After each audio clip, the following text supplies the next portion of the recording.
बस इथं बस खाली खाली बस असं। नमस्कार सगळ्यांना, जय शिवराय। हा तिडच खेळून देते त्याला। तर हे बघा झाली आज इव्हनिंगचा टाइम। आज दुपारी पाऊस झाल्यामुळे आज पण आम्हाला 4-5 दिवस झाले तसे काहीच काम नाही करता येते। बागेमध्ये पण नाही जात आहेत। बागेत तर खूप ओरले, खाली खूप पाय जात आहे आणि रोपात फार अवस्था बेकार झाली, कारण की पावसामुळे रोप बसल्या याच्यामध्येच आहे। काहीतरी थोडंसं राहिलं आहे, 100%मधून 30-1% रोप जे आहे ते राहिलं असणार आहे। 4-5 दिवस झाले मी तर काही गेले नाही, तेच गेले होते गरका मारायला पावसामध्ये। चाल इकडे चल,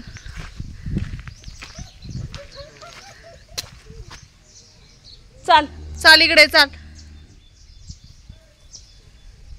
तर आपण याचं नाव पण ठेवलंय, तर तुम्हाला मी सांगतेच व्हिडिओमध्ये पुढे। चाल चाल चाल, ये नाही येणार तो पुढं।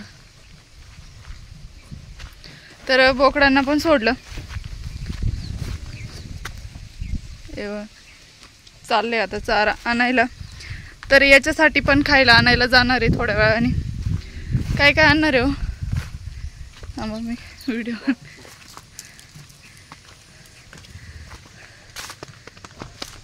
त्याला डॉग फूड आणायचं आहे मित्रांनो, जे लहान पिल्लाचं ते 3 महिन्यापर्यंत राहतं ते घेऊन येऊ। कारण की हे दूध वगैरे मी कालच्या व्हिडिओमध्ये सांगितलं की जे दूध आहे तर नंतर ते तुम्ही बघा पिल्लं जे डायरिया वगैरे तो प्रॉब्लेम येत होतं तो दुधानंच होतो। कारण की जे डॉगमध्ये जे दूध असेल ते खूप कमी म्हणजे पातळ राहतं जास्त, आणि आपलं हे दूध आहे ते यांना काही सहन होत नाही, त्याच्यामुळे त्याला आता ते आणू आपण।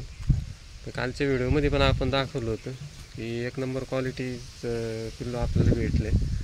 आणि तर त्याला आमच्या दोघांची सवय लागते, त्याला थोडं सेट व्हायला वेळच लागतो कुठलंही नवीन जनावर असल्याने। तिथं त्याला आहे ना जोडी एक पिल्लू होतं, त्याच्यामुळे मग थोडा त्याला वेळच लागतो। पण कलर आणि हे बघा असा ब्राऊननेस कलर मध्ये मध्ये आता हळूहळू दिसायला लागतो। हा ओरिजिनल कलर जो मध्ये दिसतोय तुम्हाला तो अशा पद्धतीने। आणि कालचा जो व्हिडिओ टाकलाय त्याला भरपूर जणांनी म्हणजे लाईक वगैरे केलं, चांगलं म्हणजे चांगले व्ह्यूज आले, त्याला व्ह्यूज पण चांगले आले। आणि एक दोन दादांनी चांगली माहिती पण दिली डॉग्स बद्दल। आता त्यांचं तो कमेंट ऐकून आपण त्याला डॉग फूड आणायला चाललोय। तर बघा आता जसं जसं मोठं होईल तसं तसं दाखवतो। त्याच्यानंतर आपले बोकडे पण इकडे तुम्ही बघा एकदम चांगल्या पद्धतीची तयारी बकरांची पण झाली। याची उंची तर खूप अशी जास्त वाढली। आणि अजून पण मी तुम्हाला दाखवतो की त्यांनी दात केलेलेच नाही अजून पण दात नाही। याला जर चराट्याला धरलं ना तर अजिबात सोडून पण देत नाही आणि धरून पण देत नाही। जे बकरामध्ये जे आपलं जो ब्रीडर आहे त्याच्यामध्ये जी क्वालिटी पाहिजे की ॲग्रेनेस म्हणजे ॲग्रेसर पाहिजे, तर तो चांगल्या पद्धतीचा ॲग्रेसर आहे। आणि दुसरी गोष्ट हाईट वगैरे बॉडी लँग्वेज त्याचं एकदम जबरदस्त आहे जो ब्रीडरसाठी पाहिजे। आणि दात अजून पण नाही केले, जास्तीत जास्त चपळ आहे, अजून काहीच नाही दात जे दुधाचे दात म्हणजे जे दुधाचे दात आहे त्याच्यामध्ये फाटा वगैरे काहीच पडलेलं नाही, त्याच्यामुळे ते एकदम चांगल्या पद्धतीने तो बोरचा याचं पण तसंच आहे, शॉर्ट हाईट आहे। आता तब्येतीला जागीच असं घेरेला सुटतोय तो। तर त्यांनी पण दात केलेलं नाही, दोन्ही एकाच एजचे। आता तो जर बघायला गेला तर एक 25 किलोच्या पुढं म्हणजे 25 किलोच्या आजूबाजू तो आता निघालाय। एकदम चांगल्या पद्धतीचे ब्रीडर दोन्ही पण आपल्याला भेटले। आणि अशाच पद्धतीचे ब्रीडर लहानपणीच घेऊन टाका, कारण की मोठे ब्रीडर घ्यायला गेलं तर पैसे खूप जास्त लागून जाते। अशा पद्धतीचे ब्रीडर आपल्याला चालू करायच्या आधी, फार्म चालू करायच्या आधी एक अंदाज घेऊन की आपल्याला कधी तर त्या पद्धतीचे ब्रीडर घेऊन टाकायचे। आता दिवाळीला ज्या शेळ्या आपल्या येत आहे गावरानच आहे, पण त्या शेळ्या डायरेक्ट मी तुम्हाला सांगितलं की डिलिव्हरी झालेल्या शेळ्या 2-2 पिल्लांच्या।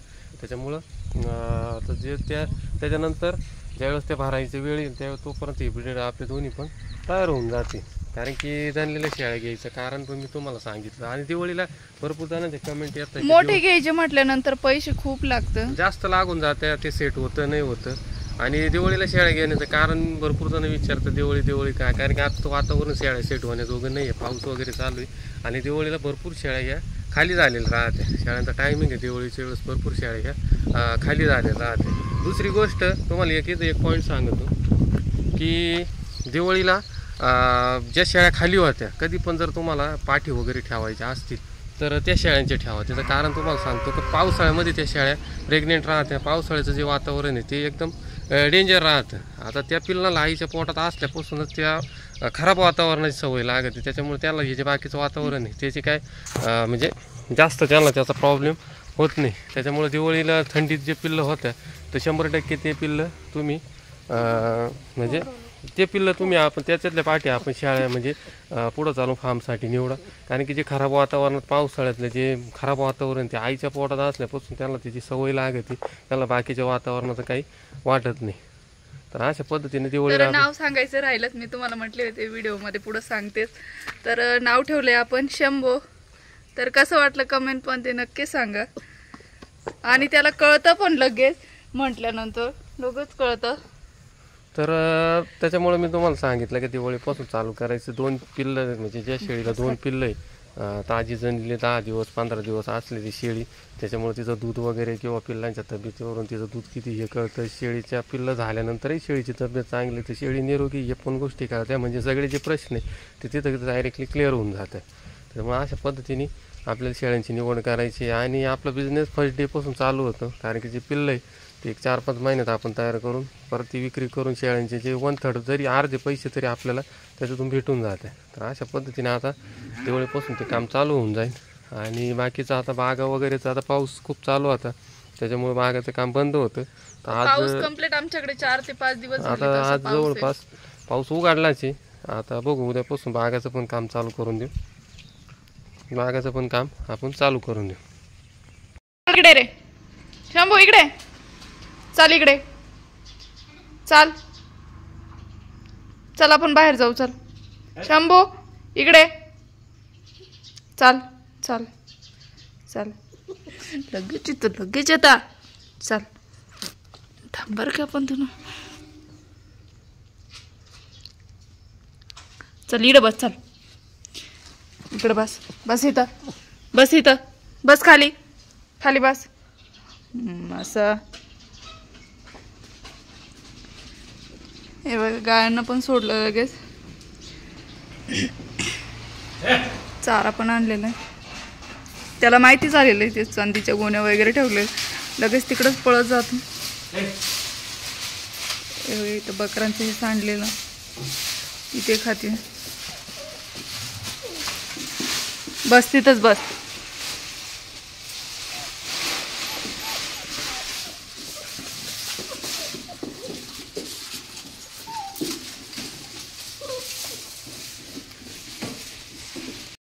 इकडे इकडे चाल चाल, ते बाहेर चाल. चल तर ते चालले त्याचं खायला आणायला. चाल इकडे इकडे चाल. चल आता इकडे गेले ते. चाल चल बस खाली खाली बस. चल बस खाली बस, माझ्या जवळ खाली बस. बस कुठं चालला?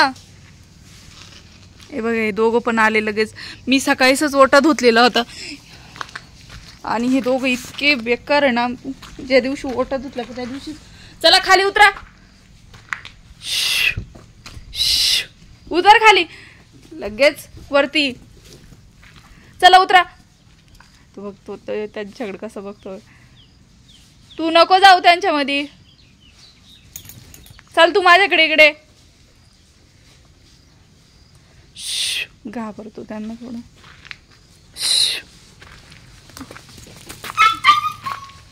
चाल इकडे. काय झालं? मुंग्या चावलं का?